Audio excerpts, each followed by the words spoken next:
I got into a spat with a game company yesterday. So I was scrolling on Twitter, as I normally do in the morning when I'm working and I don't really have anything else to do.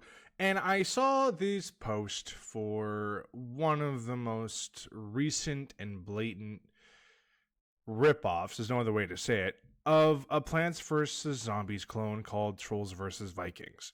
And I, being me, not really giving a shit, decided to step in and say my piece.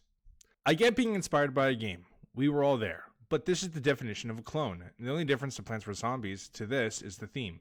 People call this a ripoff, and I'm inclined to agree. It's not everyday shit like this is so blatant.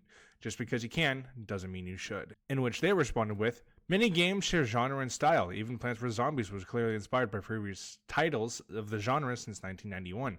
When we released the original from mobiles back in 2014, we wanted to introduce our Nordic twist on the game innovations and movable units for blah blah blah blah blah. And they keep saying statistics, but then more than 1.3 million players have enjoyed our approach. Even our friends at PopCaps, blah, blah, blah, and then it's like blah blah blah. It's like chilling the game, right? And at this point, I'm kind of fed up because like they're dancing around it. So I said, bro, you can have 1 million players and that like your game. Don't think for a second that's permission to be diluted, even if PopCap doesn't care.